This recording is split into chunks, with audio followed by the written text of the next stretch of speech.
Hello प्यारे बच्चों, कैसे हैं आप सभी। चलिए इस वीडियो में हम समझेंगे क्लास 4 की वर्कशीट नंबर 92B जो कि 18 अक्टूबर 2021 की वर्कशीट है और आज का सब्जेक्ट है बच्चों ईवीएस। सबसे पहले आप यहाँ अपना नाम लिखेंगे और यहाँ आप अपनी टीचर का नाम लिखेंगे। ठीक है बच्चों, चलिए अब इस वर्कशीट को स्टार्ट करते हैं। नमस्ते प्यारे बच्चों, हम आशा करते हैं कि आप सभी स्वस्थ एवं सुरक्षित होंगे।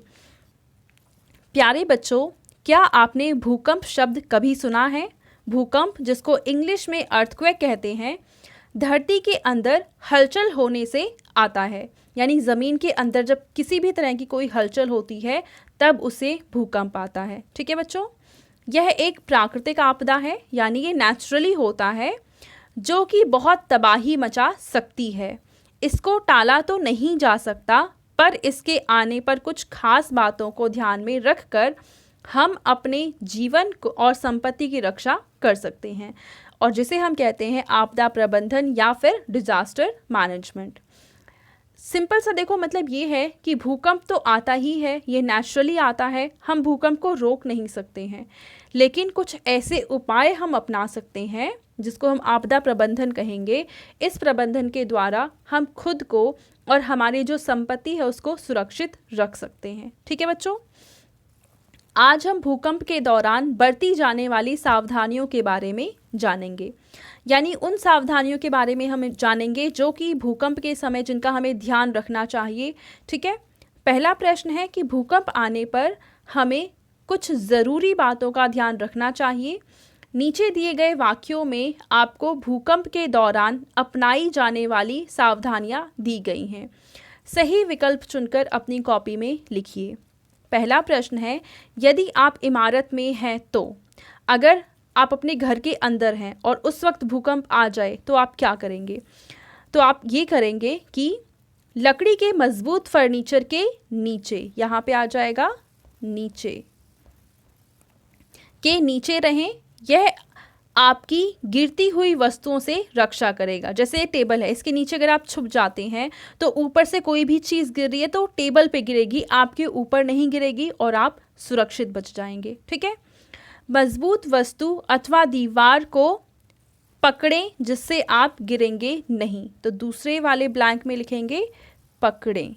ठीक है, लिफ्ट का प्रयोग ना करें, लिफ्ट का प्रयोग ना करें, क्योंकि बीच में अचानक से लिफ्ट रुक सकती है या उसके तार टूट सकते हैं, तो वो हमारे लिए और ज़्यादा खतरनाक हो जाएगी। ठीक है, तो इसलिए कभी भी जब भूकंप आ रहा है तो उस वक्त आप लिफ्ट का यूज़ नहीं करेंगे। ठीक है, ये तो वो सावधानियां हैं जो आप अपने घर में हैं, उस वक्त भूकंप आता है तब अपनाएंगे।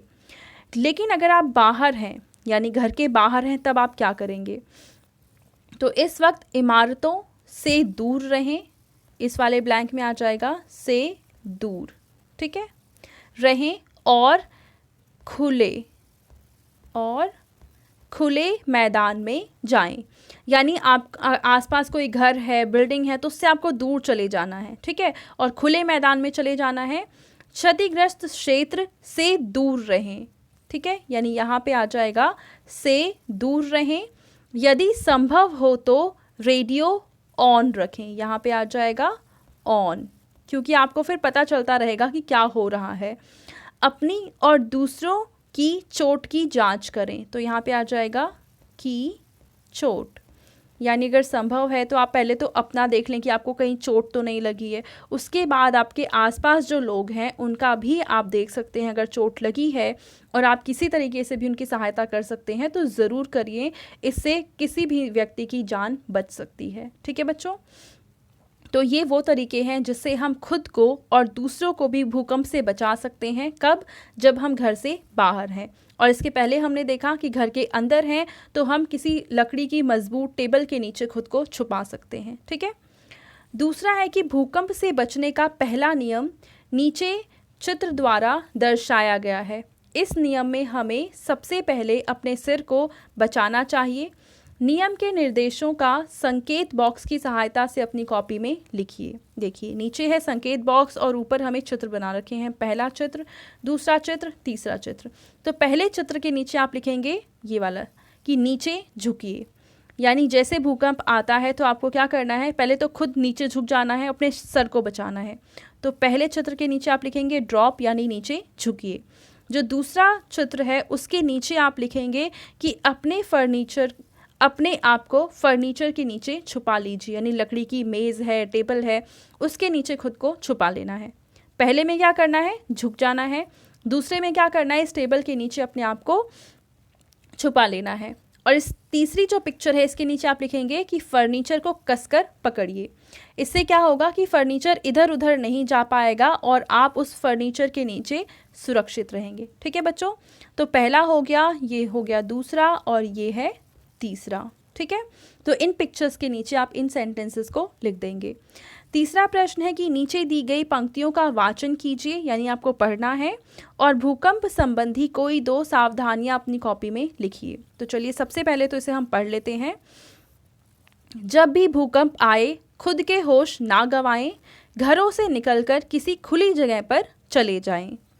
यानी घर से अगर संभव हो तो घर से निकल के आपको खुले जगह पे चले जाना चाहिए।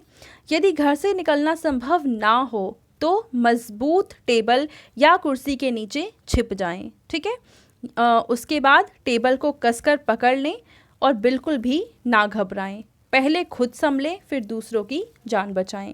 यानी पहले तो खुद को बचाना है और उसके बाद दूसरों का भी ख्याल रखना है कि हमारे आसपास कुछ लोग हैं जिनकी हम हेल्प कर सकते हैं तो ज़रूर करनी चाहिए। ठीक है बच्चों, अब हमें प्रश्न में ये कह रखा था इसको पढ़ने के बाद आपको 2 सावधानियां लिखनी है अपनी कॉपी में जो आप भूकंप के समय अपनाएंगे। तो पहली सावधानी आप ये लिखेंगे कि घरों से निकलकर किसी खुली जगह पर चले जाएं। ठीक है, और दूसरा लिखेंगे आप यदि घर से निकलना संभव ना हो तो मजबूत टेबल या कुर्सी के नीचे छिप जाएं। तो ये 2 सावधानियां आप अपनी कॉपी में लिख देंगे। ठीक है, अब आपके पेरेंट्स के लिए सुझाव है कि बच्चों के साथ भूकंप संबंधी सावधानियों के बारे में चर्चा कीजिए और यदि संभव हो तो बच्चों से अपने सिर को बचाने वाले नियम का अभ्यास करवाइए। तो पेरेंट्स से ये रिक्वेस्ट है कि आप अपने बच्चों को ज़रूर ये चीज़ बताएंगे कि वो खुद को भूकंप से सुरक्षित किस तरीके से रख सकते हैं। ठीक है, एक तरह से उनका प्रैक्टिस करवा सकते हैं घर पे। तो बच्चों ये थी हमारी ईवीएस की वर्कशीट एंड आई होप आपको ये वर्कशीट बहुत अच्छे से समझ में आ चुकी होगी। अगर आपको ये वीडियो पसंद आई है तो इसको ज़रूर लाइक करें, अपने दोस्तों के साथ भी शेयर करें और इस चैनल को सब्सक्राइब कर लें। Thank you.